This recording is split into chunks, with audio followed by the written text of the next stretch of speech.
Welcome, race fans, to another edition of Post-Race Conversations Live. I'm Kyle Benjamin, along with my co-host and friend, Phil Spain. We got Trent Worsham, our at-track reporter. It's his inaugural visit to PRC Live. He's in Darlington right now. Trenton, you had a chance to talk to the race winner, hear his post-race comments. Not the guy I think anybody thought was going to win this one, say around lap 200, but Darlington once again delivered.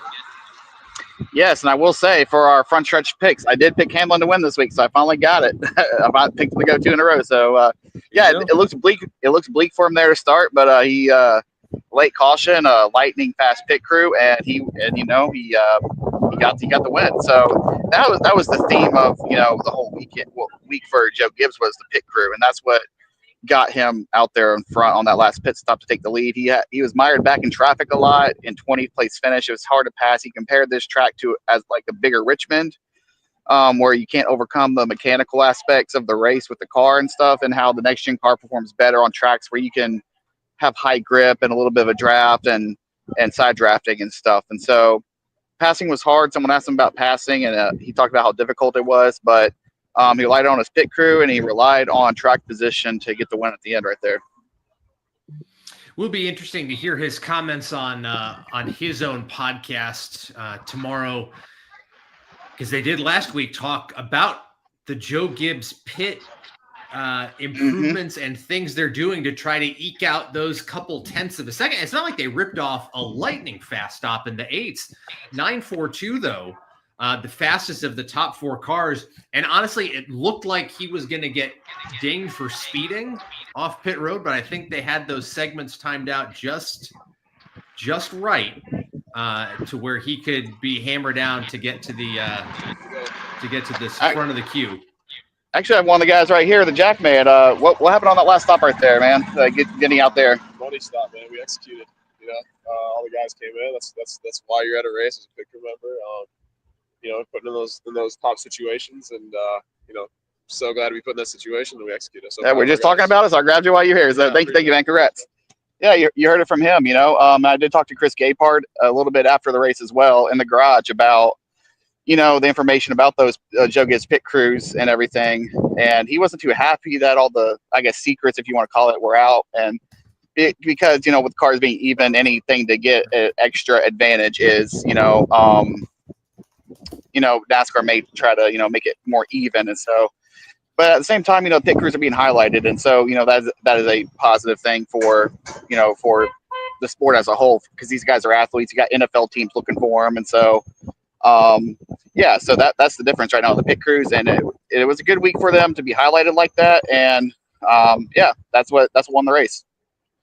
You would kind of, defer to the coach, as it were, Chris Gabehart, now the director of competition over there at JGR, not wanting the secrets given out. It's like a quarterback breaking down, the winning play and the offensive coordinator getting a little lows. But when you've got a lot of really intelligent folks out there on social media, Mosey, certainly one of those who understands the dynamics of pitting, breaks that stuff down for a lot of people. He was on Denny's show last week, and they talked about it, noting that handoff and those hundredths of second changes that can make or break a race. Did for Denny. Good grab Joel there. That was a great the thing is, the one he did on TV. Well, the thing with him is our coworker here, Dalton, just did a longer interview with them before, so that's why he was still here. So Dalton just talked to him, and he was walking by. We were talking about it, so I was like, "Hey, jump on here, talk, do it live a little bit." So that's a little teaser. So our Dalton Hopkins, the other reporter here with us at the track, just did he was over there standing for a while. So they did a nice long video interview together. So you can watch that on our YouTube channel or Front Stretch Plus, depending on where it goes. But yeah, so we have a longer interview with him coming as well. Good stuff. It's going to be, I think, hard to top that. That's our first NASCAR team member guest appearance here on PRC Live. So we are very excited to see. I know Phil is busy. Looks like he is social mediaing away his other duties here on Front Stretch in addition to being on PRC. He's doing some social media for us. Phil, when you get a chance, I want everybody to see your shirt in honor of Throwback Weekend. repping the 2.8. Oh, nice. The Davey Allison throwback. Nice touch. For nice sure little on this. tribute to Davey on a weekend I'm sure he would have loved. So. A lot of there's not, I don't want to even say it's controversy, but there's some differing opinions in the garage on the veracity of the throwback. You know, we saw a throwback win today. Denny Hamlin in the nod to Carl Edwards in that Sports Clips paint scheme. Pretty cool to see. Bummed we didn't get to see Carl actually do the backflip off the car. I know the invitation was open, but good to see a throwback paint scheme get in victory lane. There were certainly some cool ones throughout the field and in the Xfinity series this weekend. Did you guys have a favorite? Oh man, yeah, we talked a little bit on PRC last night about our favorite Xfinity ones. I can't remember off the top of my head. We liked the Coors Light throwback, the Brennan Poole, Jeff Gordon one, the Kodak throwback scheme. There's a lot of good ones here today. Unfortunately, one of them wrecked twice in Kyle Larson. It's the second year in a row he's had a Terry Labonte throwback scheme, and then wrecked in the race. He did twice this year. So last year the Kellogg's car got spun into the wall in that race too, but he raced a little bit longer than before that happened last year. But yeah, so the Josh Berry, a great one for IndyCar. Mm-hmm. He got taken out. He got wrecked. We talked to him a little bit in the media at the Infield Care Center. It was loud. Cars were going around the track. So I don't know exactly what he said, but you can go watch it on Front Stretch.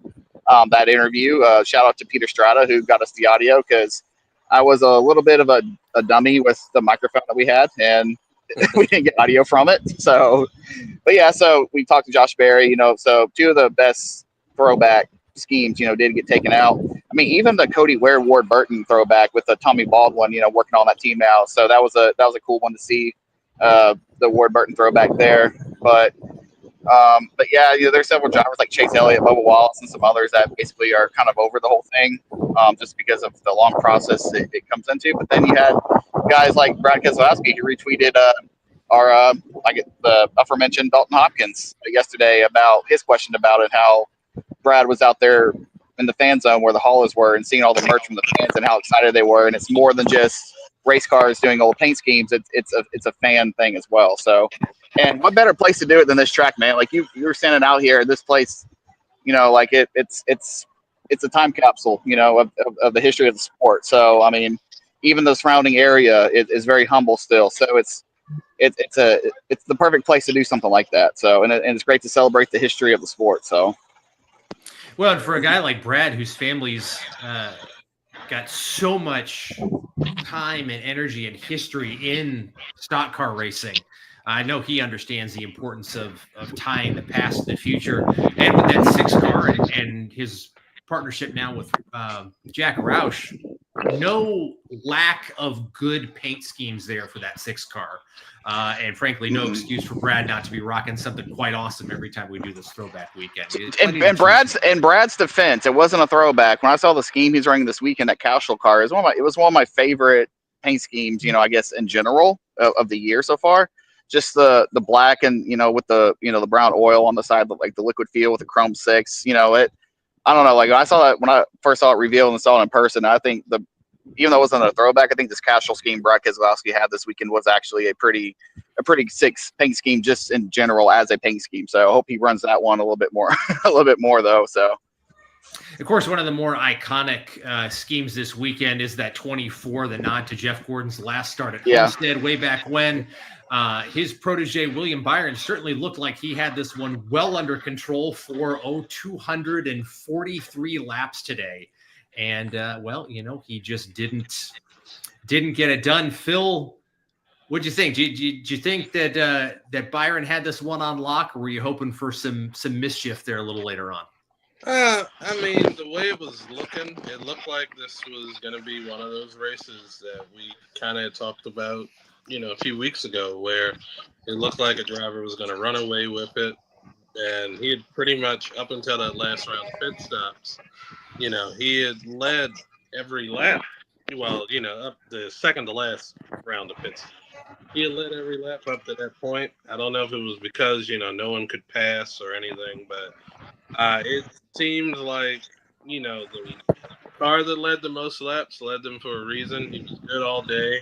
Even on restarts, he got away from, a bunch of the contenders. Logano had a few, at him. Christopher Bell had a few shots. Tyler Reddick was up there, and he was able to, hold him off after pit stops up until he got into the wall. And that happened with Blaney. But it just seemed as if, we were getting ready to see another classic Hendrick domination of a race. But, it looks like Lady in Black had other plans for it.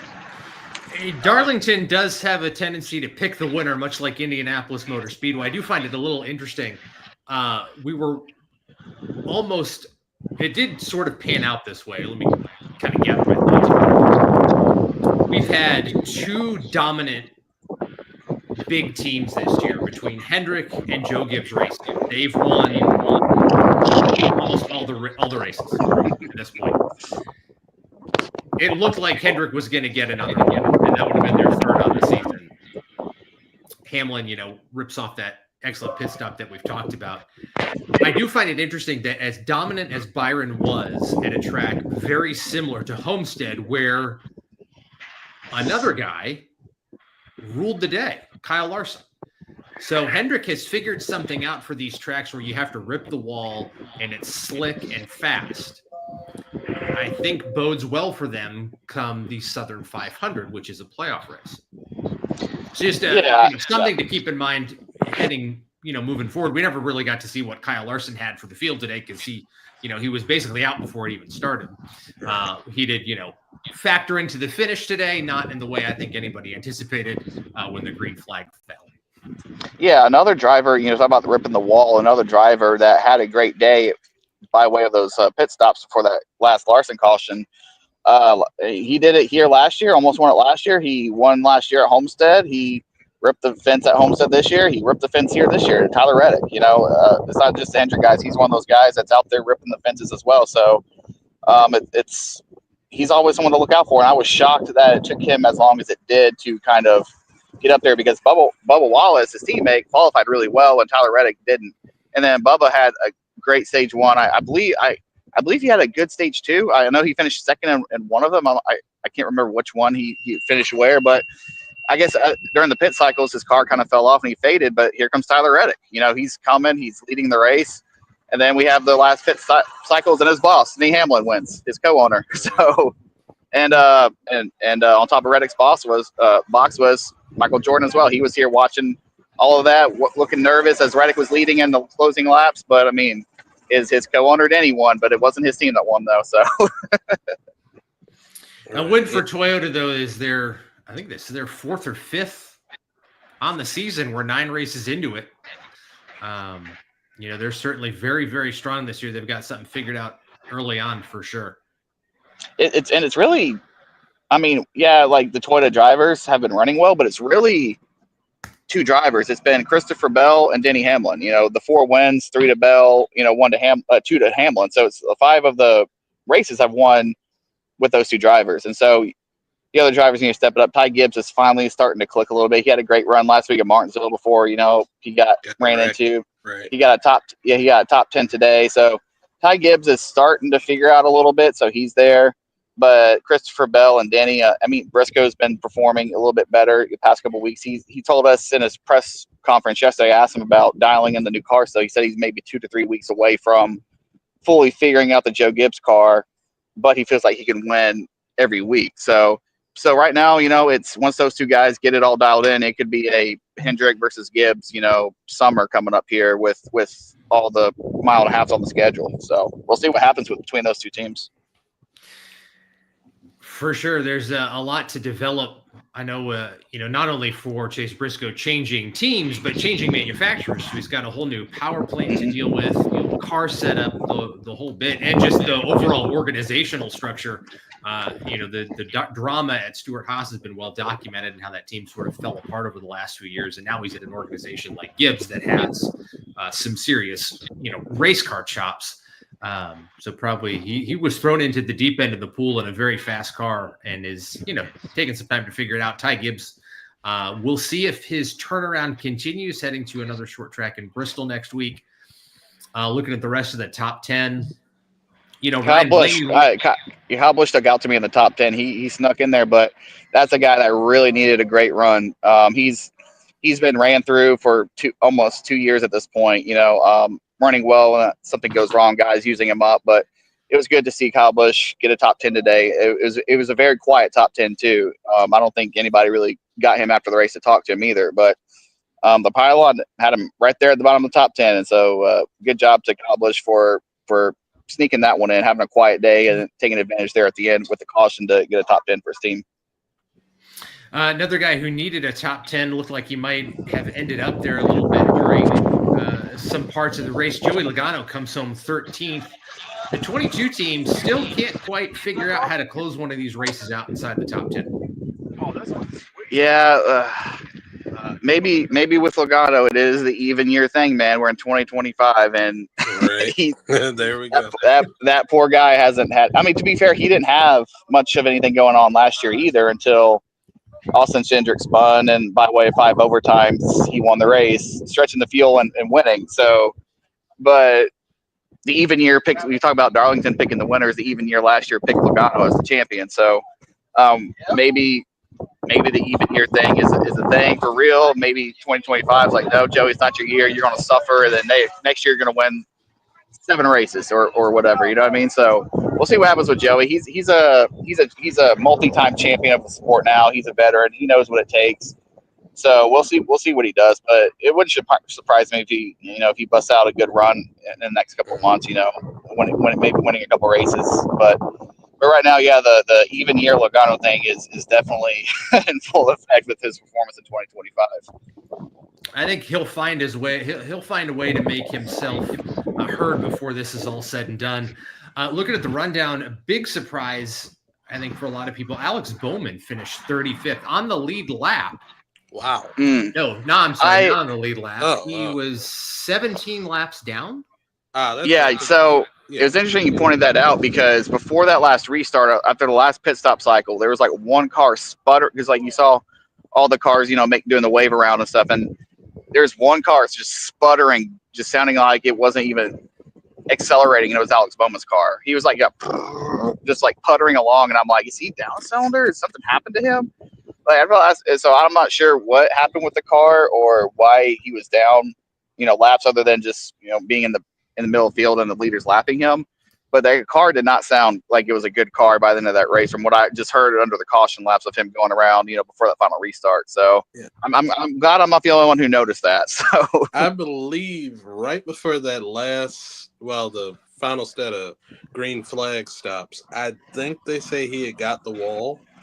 Okay. And because I remember, I think they thought that it would bring out a caution, but he was able to get it to pit road, and I think he had broke that toe link. So okay, that and then on top of that, hopefully, I guess the engine was going bad. Maybe that's what it was. It just didn't sound like it was a car that had everything going for it. Like, because you had all the other cars that just zooming by at a fast pace to catch up to the back of the field, and Alex Bowman's just like sputtering along, like his car's like broken down or something. That's a whole bunch of wind just surged in. Worse is during the day. Just like a fan just got turned on. I love it. But Okay, it was a solid weekend for racing all the way around. The Xfinity race, much cleaner than last week's events at Martinsville. Cup race. Again, you're going to have, I think the longer these teams have this car, the more comfortable drivers get with the Gen 7 platform. I think you're going to see more races like this where a guy will just set sail and take off. He's figured out how to drive the car. The teams, there are so few things they can adjust now. Yeah, I don't see. That's the thing. I don't know if it's them being comfortable with the car or them doing everything they can in the car and can't pass anybody. So, I mean, as long as you got track position and clean air, like William Byron, like we saw Denny, he got the lead out of, I think, turn 2 on that final restart, and he set sail. Yeah. So other than the tires going down, where Blaney was catching Reddick and stuff at that point, because he had a few more lap pressure tires than Reddick did. tires are the difference. Like, you're not going to have a guy who's comfortable in the car and dominate, because it's more so the rest of the cars just can't pass anybody. And that's the big issue with this car. Mile and a halfs, they're passing, they're doing slide jobs, the mile and a halfs, they used to be the boring races around the most exciting races. And so, I thought it was going to be an old-fashioned butt kicking at an old-fashioned track on throwback weekend, and green flag pit stops happened, and that didn't happen. So he did kick the field's butt, but he didn't win it. So right. And that's why they line them up and drop the green flag. Yes, that's why. You got to see how the race plays out. That's why you race all the laps. Yeah, that is why you race all the laps, and we got treated to kind of a fun mix-up there at the end. The last, 25 laps of this race were some of the best racing all day. Nobody had anything for William Byron for a long time. Reddick gets out front, and then it was a question of, can he hang on to the lead? Can they stretch that tire window to the checkers? Blaney had a good long run car, had slightly like 4-lap pressure tires, and he ran him down. And it was great to see that battle, the work Ryan Blaney did to get to Reddick, and then unfortunately we didn't really get treated to a good duel between those two, because Reddick was hanging on for dear life at that point, and Blaney made short work of him. And then we don't get to see Ryan Blaney, who had the best car there at the end of the race, finish it out, but that happens.